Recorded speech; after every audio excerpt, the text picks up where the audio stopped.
sendiri dengan NIM 2205520039. Pada video presentasi kali ini, yaitu dengan tujuan untuk memenuhi syarat ujian akhir semester mata kuliah pengauditan dengan bab peristiwa kemudian, serta terima kasih kepada Bapak Arif Himawan selaku dosen pengampu mata kuliah audit. Selanjutnya kita langsung masuk saja ke materinya, yaitu peristiwa kemudian sesuai standar audit 560. Jadi saya mengambil content of subject-nya, yaitu yang pertama ada definisi peristiwa kemudian, dua definisi, yaitu dari sumber yang saya baca serta dari SA 560. Kemudian ada tujuan audit peristiwa kemudian ada dampak audit peristiwa kemudian, jenis audit peristiwa kemudian, prosedur audit peristiwa kemudian, pengungkapan peristiwa kemudian, dan kesimpulan yang terakhir. Kita masuk saja ke definisi berdasarkan yang saya cari sesuai sumbernya, yaitu definisi peristiwa kemudian adalah peristiwa yang terjadi setelah tanggal neraca tetapi sebelum tanggal laporan diterbitkan. Dan dengan adanya peristiwa kemudian ini dapat berdampak material pada keuangan. Sedangkan definisi peristiwa kemudian menurut standar audit nomor 560, yaitu standar audit ini membahas tentang tanggung jawab auditor terkait dengan peristiwa yang terjadi setelah tanggal laporan keuangan tetapi sebelum tanggal laporan audit. Masih sama halnya, yaitu peristiwa ini dapat berdampak pada laporan keuangan dan memerlukan penyesuaian atau pengungkapan laporan audit. Pada peristiwa kemudian di audit sendiri ini bisa merujuk pada kejadian atau insiden yang terjadi setelah audit itu dilakukan dan bisa mencakup apa saja. Jadi mencakup berbagai situasi seperti penemuan ketidakberesan, tindak lanjut dari temuan audit, atau bahkan perbaikan dan perubahan yang dilakukan berdasarkan rekomendasi audit. Kemudian contohnya itu apa saja? Jadi yang pertama seperti penjualan atau pengabaian aset yang signifikan. Lalu yang kedua yaitu penghancuran aset oleh kebakaran atau bencana alam. Yang ketiga, penerimaan dana hibah pemerintah. Dan yang keempat yaitu perubahan nilai tukar mata uang. Kemudian selanjutnya ada tujuan audit peristiwa kemudian. Tujuan peristiwa kemudian sendiri ini yaitu memastikan bahwa laporan keuangan itu menyajikan secara wajar posisi keuangan, hasil operasi, dan arus kas entitas pada tanggal laporan keuangan. Atau pada tujuan dari audit peristiwa kemudian ini bisa disebut post event audit. Jadi untuk mengevaluasi dan menganalisis kejadian tertentu setelah terjadi. Kemudian tujuan-tujuan spesifik dari audit ini meliputi banyak hal, yaitu yang pertama adalah mengevaluasi kepatuhan, kemudian memastikan bahwa tindakan yang diambil selama dan setelah peristiwa itu mematuhi kebijakan prosedur dan regulasi yang berlaku. Lalu yang kedua, ada identifikasi penyebab utama, di mana audit sendiri itu harus menelusuri akar penyebab dari peristiwa tersebut untuk memahami mengapa dan bagaimana kejadian itu terjadi.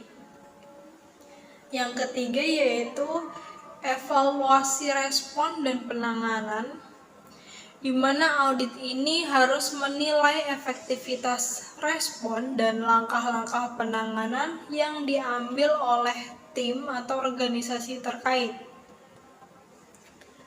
Yang keempat, pembelajaran dan peningkatan. Jadi audit ini harus mengidentifikasi pelajaran yang dapat diambil untuk mencegah terulangnya peristiwa serupa di masa depan,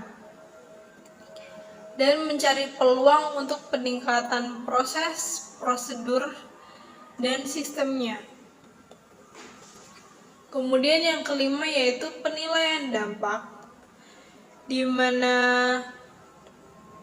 pada peristiwa kemudian ini yaitu menilai dampak dari peristiwa tersebut terhadap operasi keuangan, reputasi, dan aspek lainnya dari organisasi. Yang keenam yaitu rekomendasi tindakan perbaikan.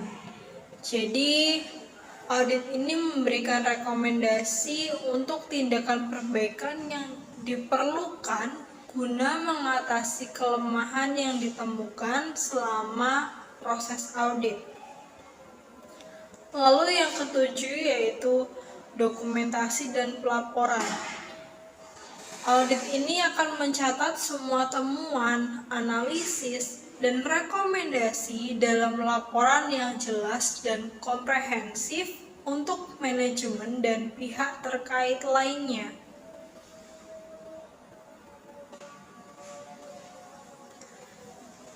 Kemudian ada tujuan audit peristiwa kemudian sesuai standar audit 560, yaitu tujuannya dengan mengidentifikasi dan mengevaluasi peristiwa kemudian yang mungkin memiliki dampak signifikan terhadap laporan keuangan. Itu ada beberapa tujuan dari audit peristiwa kemudian sesuai standar audit 560, yaitu yang pertama adalah memastikan kelengkapan dan ketepatan informasi dalam laporan keuangan, yang dimana artinya menilai apakah peristiwa yang terjadi itu setelah tanggal laporan keuangan, tetapi sebelum tanggal laporan auditor, memerlukan penyesuaian atau pengungkapan dalam laporan keuangan. Lalu yang kedua yaitu mengidentifikasi peristiwa yang mempengaruhi laporan keuangan.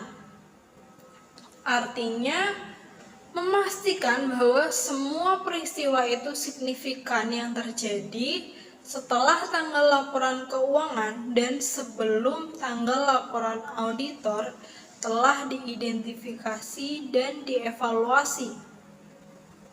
Lalu yang ketiga, mengambil tindakan yang tepat untuk peristiwa terjadi setelah tanggal laporan auditor. Jadi artinya sendiri bahwa auditor ini memastikan menangani peristiwa yang terjadi setelah tanggal laporan auditor dengan cara yang tepat, termasuk mengambil langkah-langkah yang diperlukan jika peristiwa tersebut memerlukan penyesuaian atau pengungkapan dalam laporan keuangan. Lalu yang keempat, mengkomunikasikan temuan kepada manajemen dan pihak yang terkait. Yang dimana artinya memastikan bahwa auditor itu berkomunikasi dengan manajemen dan jika perlu dengan mereka itu yang bertanggung jawab atas tata kelola tentang peristiwa yang signifikan yang terjadi setelah tanggal laporan keuangan. Lalu yang terakhir yaitu melindungi integritas dan kredibilitas laporan keuangan.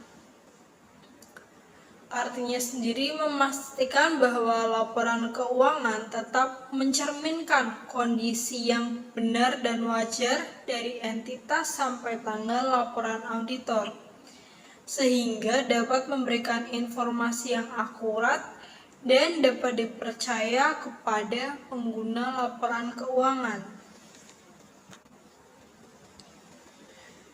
Kemudian apa sih tujuan utama audit peristiwa kemudian itu? Tujuan utamanya yaitu tentu evaluasi responsibilitas dan efektivitas. Jadi ada dua. Yang pertama evaluasi respon awal, yang kedua ada evaluasi tindakan.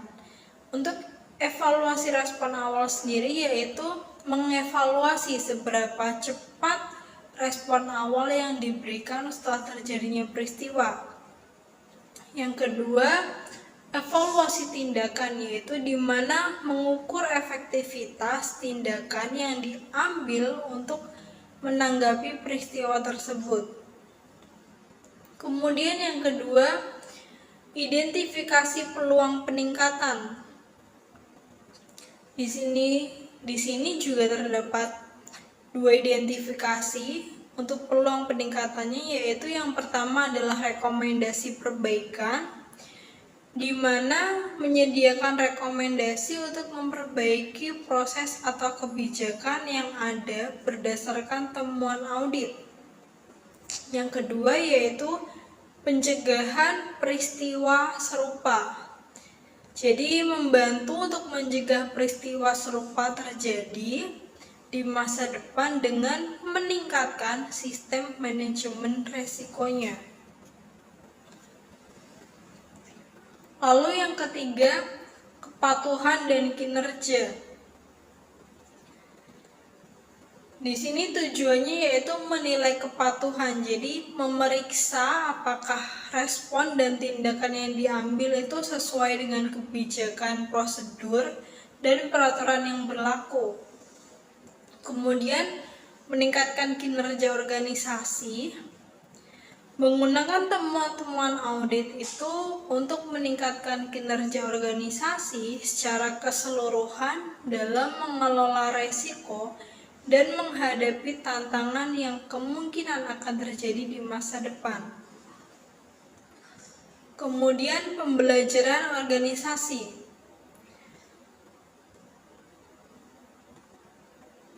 yaitu mengambil pembelajaran dengan menggunakan temuan audit sebagai peluang untuk belajar dari pengalaman dan memperbaiki kesiapan dalam menghadapi peristiwa yang akan datang.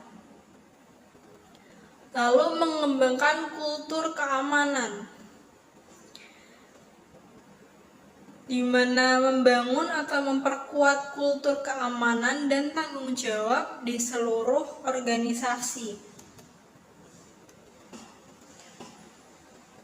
Kemudian ada pengelolaan reputasi dan respon publik. Jadi yang pertama adalah menjaga reputasi. Memastikan respon yang masuk itu dapat membantu menjaga reputasi organisasi yang dimana di mata publik dan pemangku kepentingan lainnya itu mendapatkan reputasi yang baik. Kemudian yang kedua yaitu transparansi dan akuntabilitas. Jadi perusahaan itu akan menunjukkan transparansi dan akuntabilitas dalam menanggapi peristiwa yang mungkin mempengaruhi pihak-pihak terkait. Kemudian dampak peristiwa kemudian itu sendiri. Jadi peristiwa kemudian ini dapat berdampak pada laporan keuangan, antara lainnya yaitu mengharuskan penyesuaian saldo akun. Jadi akan ada perubahan pada nilai aset atau liabilitas. Nah, jika peristiwa kemudian ini mengungkapkan bahwa nilai aset atau liabilitas yang tercatat pada tanggal laporan keuangan itu harus diubah, laporan keuangan itu perlu disesuaikan untuk mencerminkan perubahan ini. Yang kedua yaitu penyisihan untuk kerugian. Jika peristiwa kemudian ini menunjukkan bahwa kerugian yang belum diakui pada tanggal laporan keuangan yang telah terjadi, perlu dibuat penyisihan untuk kerugian tersebut. Kemudian dampak yang kedua yaitu mengharuskan pengungkapan informasi tambahan dalam catatan atas laporan keuangan. Yang dimana maksudnya jika peristiwa kemudian ini tidak memerlukan penyesuaian laporan keuangan tetapi penting untuk pemahaman pengguna laporan keuangan, maka peristiwa tersebut harus diungkapkan dalam catatan atas laporan keuangan. Dan adanya pengungkapan kontingensi di mana peristiwa yang menciptakan atau mengubah kewajiban kontingensi ini harus diungkapkan dalam laporan keuangan. Lalu dampak yang ketiga yaitu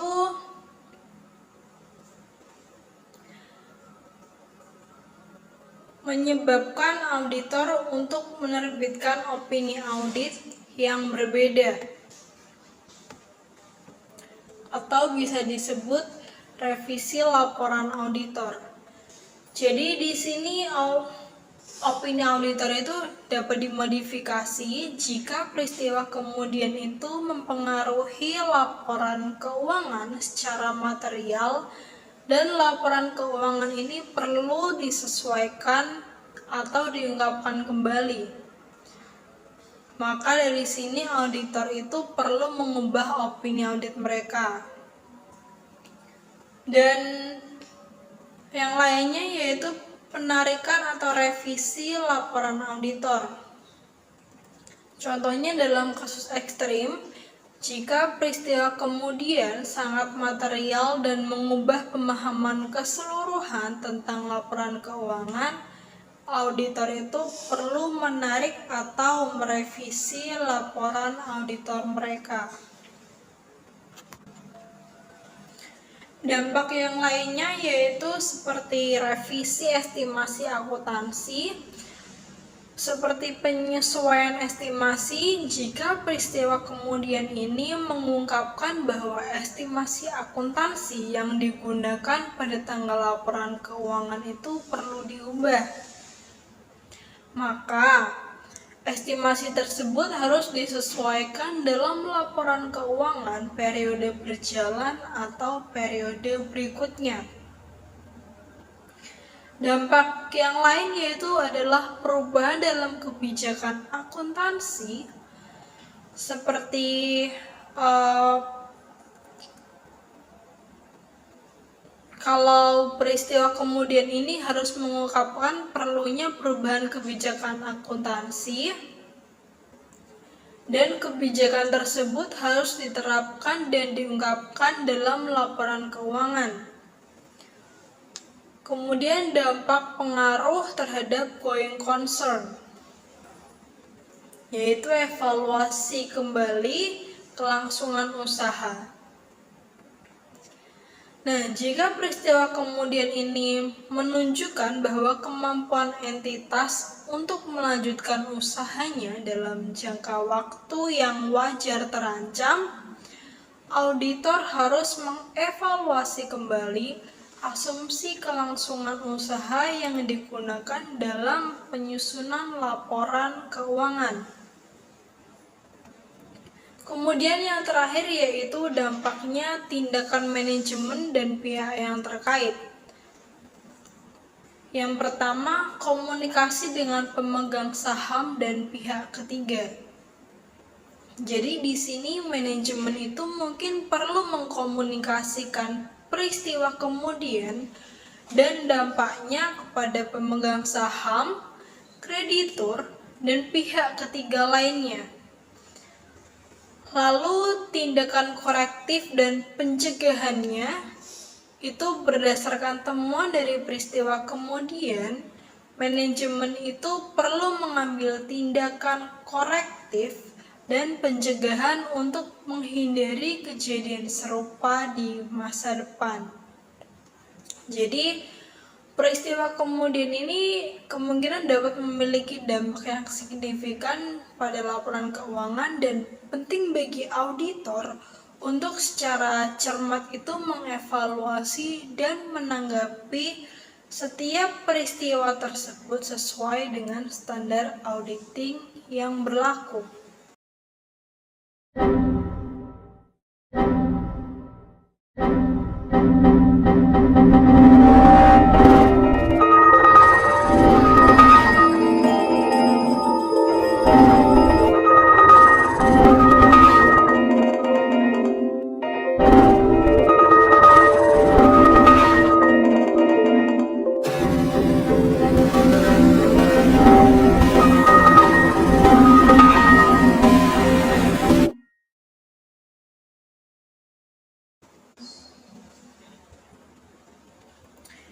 Baik, selanjutnya adalah jenis-jenis peristiwa kemudian sesuai standar audit 560.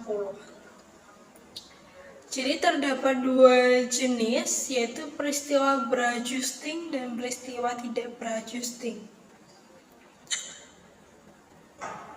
Peristiwa kemudian berajusting atau yang biasa disebut adjusting subsequent event itu merupakan peristiwa yang terjadi setelah tanggal laporan keuangan tetapi sebelum tanggal laporan audit dan memberikan bukti tambahan tentang kondisi yang ada pada tanggal laporan keuangan. Jadi peristiwa ini memerlukan penyesuaian terhadap saldo akun atau pengungkapan dalam laporan keuangan.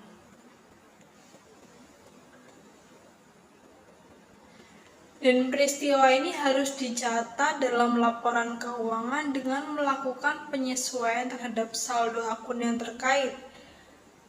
Kemudian contohnya apa aja sih? Contoh peristiwa kemudian berajusting yaitu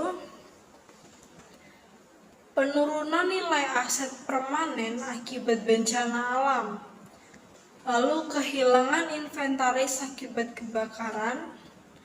Yang ketiga adalah penyelesaian gugatan hukum yang berdampak pada kewajiban entitas.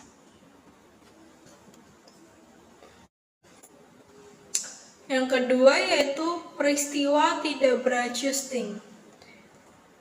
Jadi biasa disebut non-adjusting subsequent event. Peristiwa ini terjadi setelah tanggal laporan keuangan, tetapi sebelum tanggal laporan audit dan tidak memberikan bukti tambahan. Kalau adjusting tadi memberikan bukti tambahan, kalau yang ini tidak memberikan bukti tambahan tentang kondisi yang ada pada tanggal laporan keuangan tersebut. Jadi peristiwa ini mungkin memerlukan pengungkapan dalam laporan audit, tetapi tidak memerlukan penyesuaian terhadap laporan keuangan itu sendiri. Contohnya apa saja? Jadi contoh peristiwa tidak beradjusting ini yang pertama adalah penandatanganan kontrak baru yang berpotensi meningkatkan pendapatan di masa depan, perubahan peraturan yang berdampak pada entitas di masa depan, lalu yang ketiga, kematian atau pengunduran diri anggota manajemen kunci.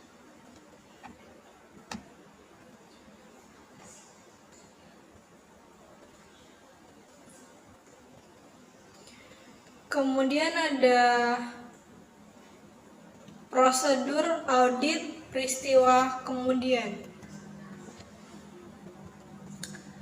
Yang pertama adalah memperoleh informasi tentang peristiwa. Jadi auditor ini harus memperoleh informasi tentang peristiwa kemudian dari berbagai sumber. Termasuk yang pertama yaitu sumber-sumber perolehan peristiwa kemudian dari inquiry dengan manajemen. Yang kedua, membaca rapat dewan direksi dan komite audit. Yang ketiga, memeriksa berita dan publikasi lainnya. Yang keempat yaitu melakukan prosedur audit lainnya yang sesuai. Lalu yang kedua yaitu menilai dampak peristiwa kemudian, di mana auditor itu harus menilai apakah peristiwa kemudian ini relevan dan apakah perlu dilakukan penyesuaian terhadap laporan keuangan atau pengungkapan dalam laporan auditor. Nah, jika peristiwa kemudian itu tidak beradjusting, auditor harus mempertimbangkan nih, apakah pengungkapan dalam laporan audit itu diperlukan atau tidak.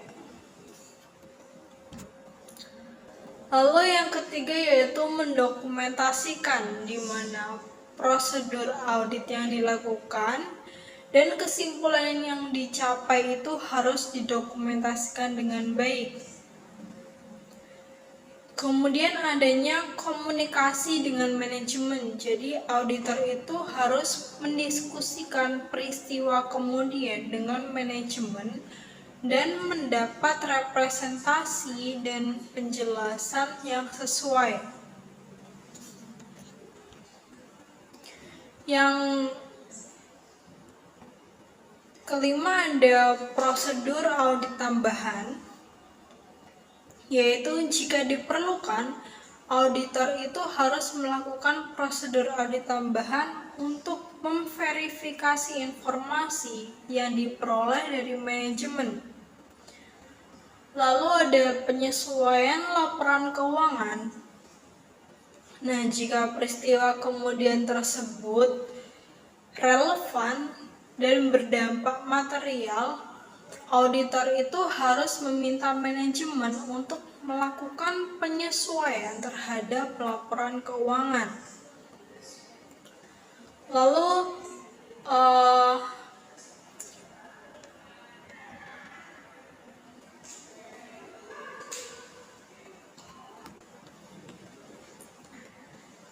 kemudian sumber-sumber perolehan peristiwa kemudian untuk audit itu dari mana saja. Jadi auditor itu dapat memperoleh informasi tentang peristiwa kemudian dari berbagai sumber, antara lain adalah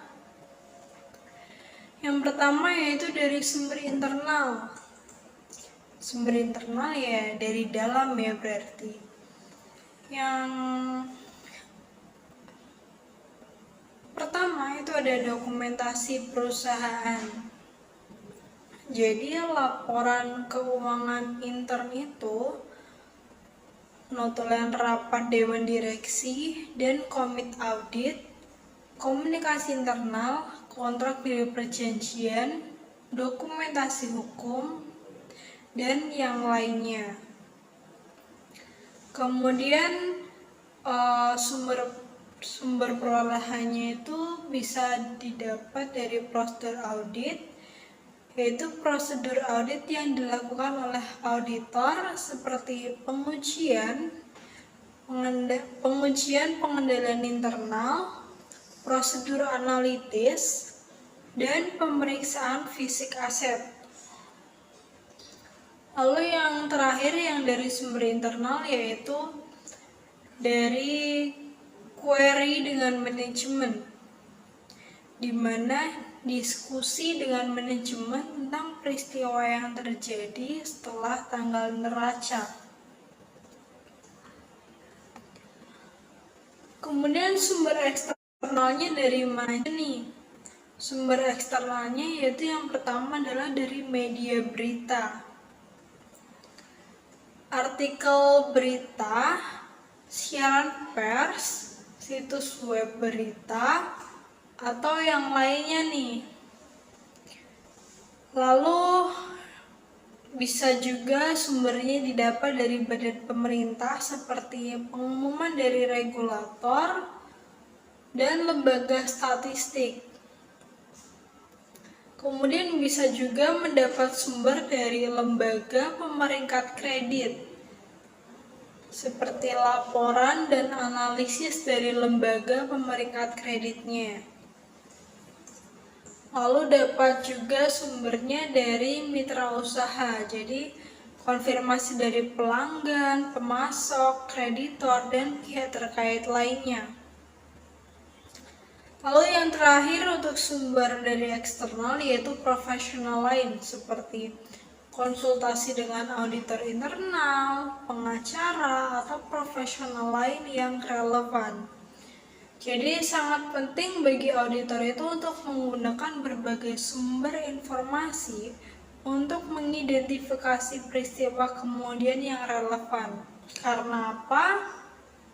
Karena tidak ada sumber tunggal yang dapat menjamin bahwa semua peristiwa kemudian itu yang relevan telah diidentifikasi. Kemudian ada tips-tips tambahan nih untuk auditor dalam memperoleh informasi tentang peristiwa kemudian.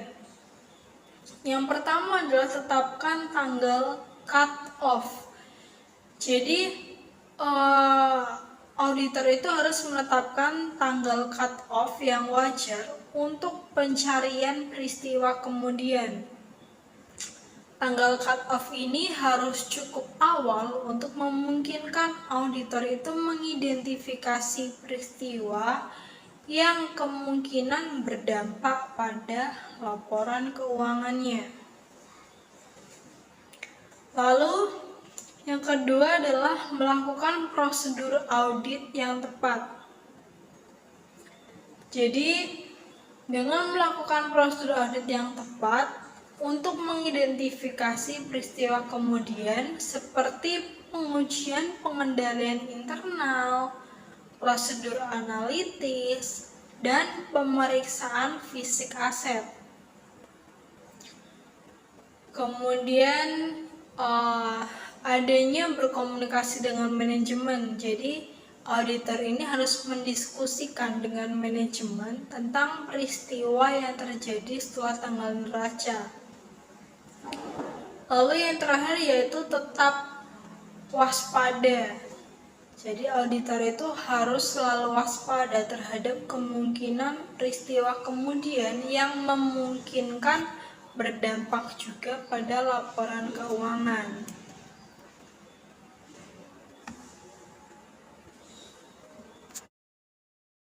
Lalu kita masuk ke prosedur audit peristiwa kemudian sesuai standar audit 560.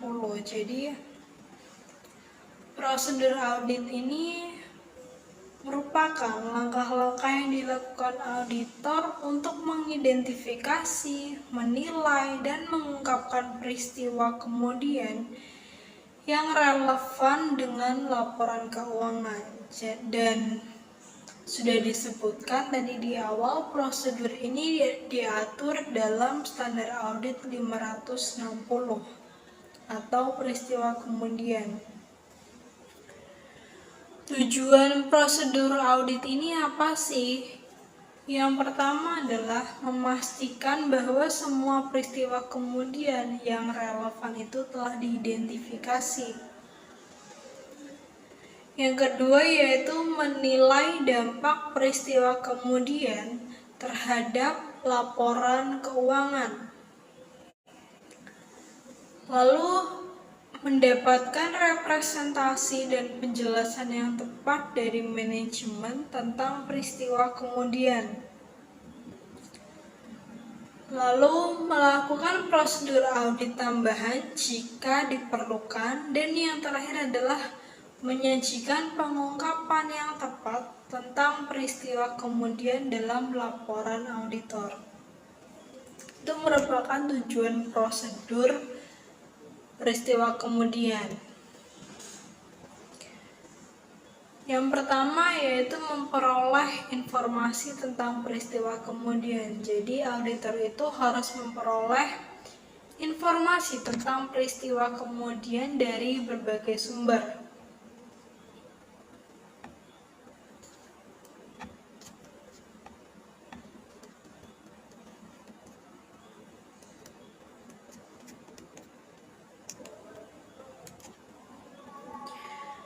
Yang pertama yaitu dengan cara mengidentifikasi peristiwa kemudian dengan cara melakukan review atas informasi yang tersedia seperti pada laporan keuangan intern, notulen rapat dewan direksi dan komite audit, kemudian komunikasi dengan manajemen dan karyawan, kemudian artikel berita dan pengumuman publik, lalu informasi dari sumber eksternal lainnya. Nah, selanjutnya yaitu lakukan prosedur audit tambahan jika diperlukan seperti meminta konfirmasi dari manajemen, memeriksa dokumentasi pendukung, dan melakukan prosedur analitis.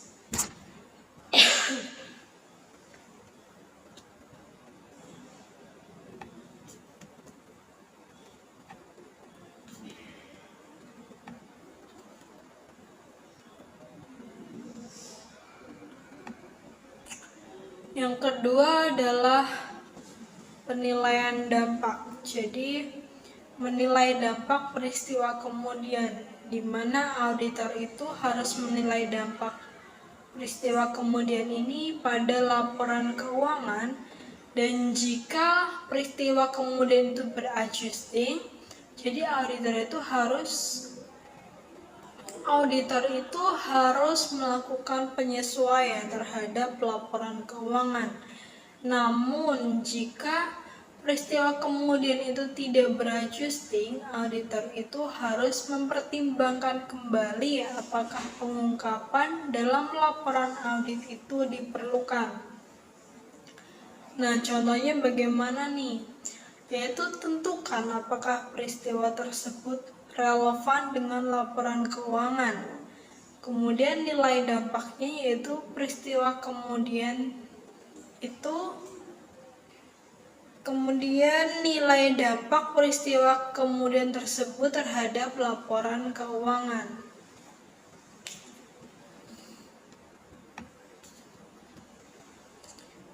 Lalu yang ketiga yaitu komunikasi dengan manajemen. Jadi auditor itu harus mendiskusikan peristiwa kemudian ini dengan manajemen dan mendapatkan representasi dan penjelasan dari manajemen tentang peristiwa kemudian. Selanjutnya mendokumentasikan. Jadi prosedur audit itu yang dilakukan dan kesimpulan yang dicapai harus didokumentasikan dengan baik untuk sebagai bukti.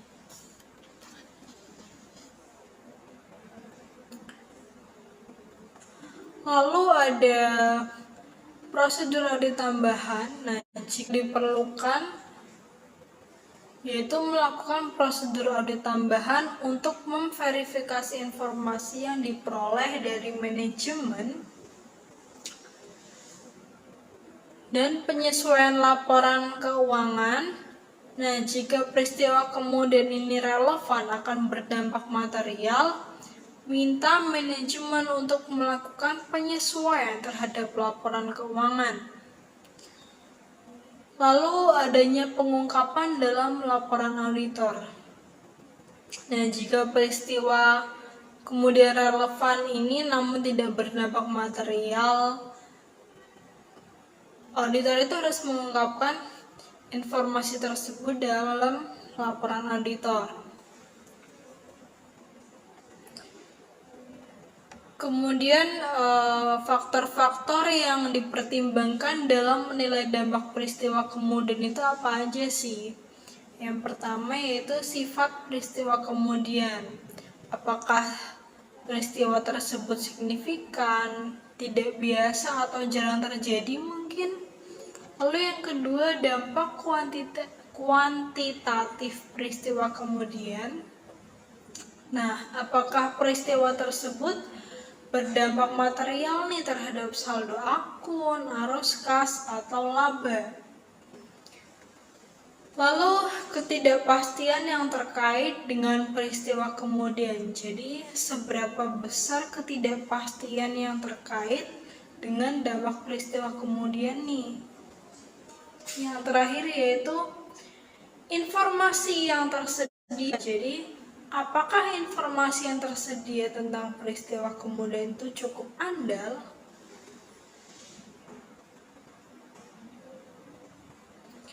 Kemudian, kita dapat mendapatkan sumber bukti audit itu dari mana saja? Yang pertama, sudah saya sebutkan tadi, dokumentasi, karena itu sebagai bukti. Jadi adanya dokumentasi internal, kemudian informasi eksternal, konfirmasi dari pihak ketiga, dan prosedur audit.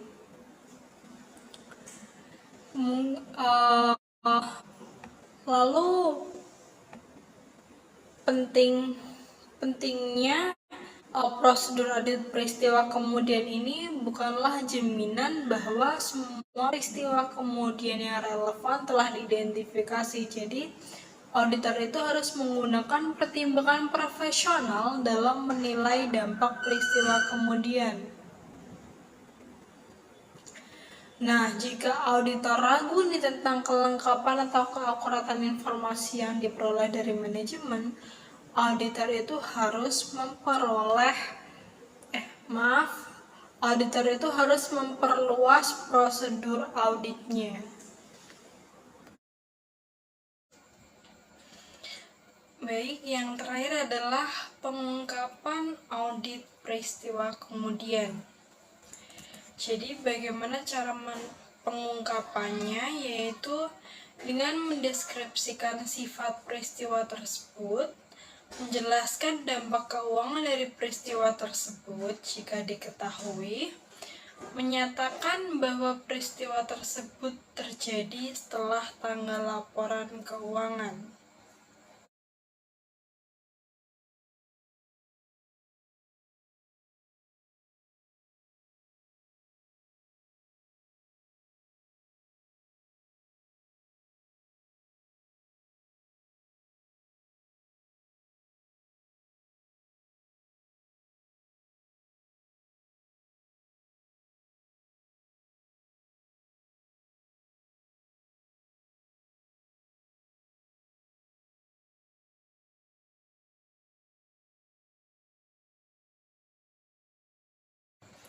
Sekian presentasi dari saya.